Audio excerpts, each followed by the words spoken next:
પહેલો પ્રશ્ન, સિંધુ ખીણની સભ્યતા કયા સમયગાળા દરમિયાન વિકસિત થઈ હતી?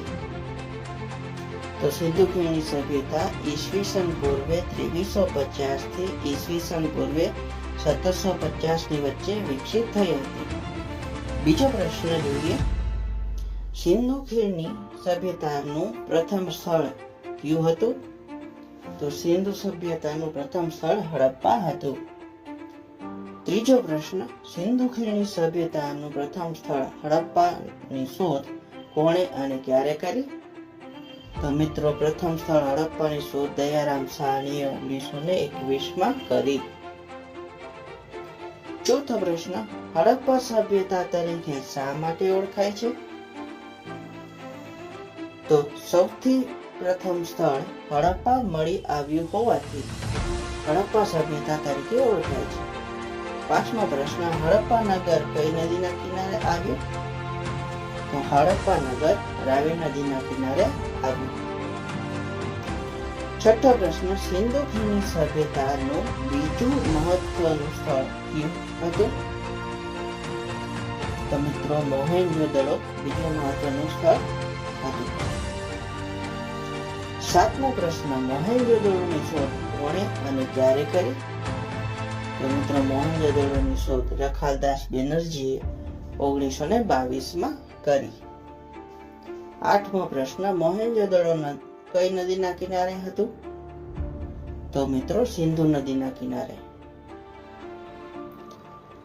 નવમો પ્રશ્ન, મોહેંજો-દડો શબ્દનો અર્થ શું થાય છે? તો મિત્રો, મોહેંજો-દડોનો અર્થ થાય છે મૃતકોનો ટેકરો. 10મો પ્રશ્ન જોઈએ, હડપ્પા શબ્દનો અર્થ શું થાય છે? તો મિત્રો, હડપ્પા શબ્દનો અર્થ થાય છે શિવનું ભોજન.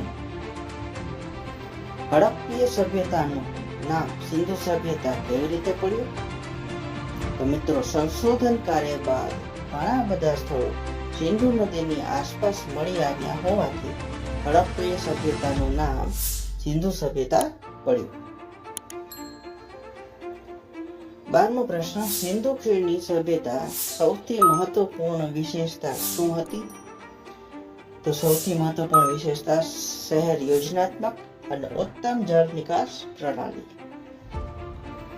સિંધુ ખીણની સભ્યતામાં મુખ્ય પાકો કયા હતા? તો મિત્રો, મુખ્ય પાક હતા ઘઉં અને જવ. સિંધુ ખીણની સભ્યતામાં કઈ ધાતુનો ઉપયોગ વધુ કરતા? તો મિત્રો, તાંબુ અને કાંસુ એમનો ઉપયોગ વધુ કરતા. 15મો પ્રશ્ન, સિંધુ સભ્યતા કઈ યુગીન સંસ્કૃતિ હતી? તો મિત્રો, સિંધુ સભ્યતા એ તામ્રકાશીન સંસ્કૃતિ હતી. સિંધુ ખીણની સભ્યતાનું ગુજરાતમાંથી મળી આવેલ પ્રથમ સ્થળ કયું હતું? તો ગુજરાતનું પ્રથમ સ્થળ રંગપુર હતું. રંગપુરની શોધ કોણે અને ક્યારે કરી? તો મિત્રો, રંગપુરની શોધ માધવ સ્વરૂપ વત્સે ઈસવીસન 1931માં કરી. 18મો પ્રશ્ન, રંગપુરમાં આઝાદી પછી વ્યવસ્થિત સંશોધન ક્યારે અને કોણે કર્યું?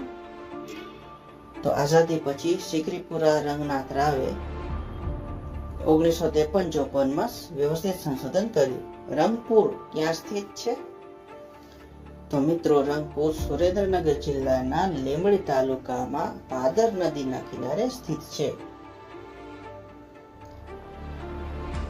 20મો પ્રશ્ન, ગુજરાતમાં સંખ્યાની દ્રષ્ટિએ સૌથી વધુ હડપ્પીય કાળના અવશેષો ક્યાંથી મળ્યા છે? તો મિત્રો, રંગપુરમાં હડપ્પીય કાળના સૌથી વધુ અવશેષો મળ્યા છે. સિંધુ સભ્યતાનું ગુજરાતનું અને ભારતમાં આવેલ એકમાત્ર એવું સ્થળ કે જ્યાં પરથી કર્કવૃત પસાર થતી હોય, તો મિત્રો, ધોળાવીરામાંથી કર્કવૃત પસાર થતી હોય તેવું એકમાત્ર સ્થળ છે. કચ્છમાં આવેલ ધોળાવીરા ત્યાંના સ્થાનિક લોકો કયા નામથી ઓળખાય છે? તો કચ્છના સ્થાનિક લોકો તેને કોટડા તરીકે ઓળખે છે. 23મો પ્રશ્ન, ભારતનું વર્લ્ડ હેરિટેજ સાઇટમાં સ્થાન પામેલ હડપ્પા સભ્યતાનું સ્થળ કયું છે? તો મિત્રો વર્લ્ડ હેરિટેજ સાઇટમાં સ્થાન પામેલ ધોળાવીરા સ્થળ છે. સિંધુ સભ્યતાનું ગુજરાતનું સૌથી મોટું નગર કયું અને કઈ નદીના કિનારે સ્થિત છે?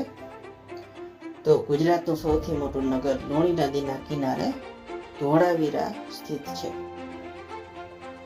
25મો પ્રશ્ન, ગુજરાતની કયા સ્થળેથી 10 અક્ષરનું સાઇનબોર્ડ અને થિયેટર મળી આવ્યું છે? તો મિત્રો ધોળાવીરા માટે 10 અક્ષરનું સાઇનબોર્ડ અને થિયેટર મળી આવ્યું છે. Thank you all of you.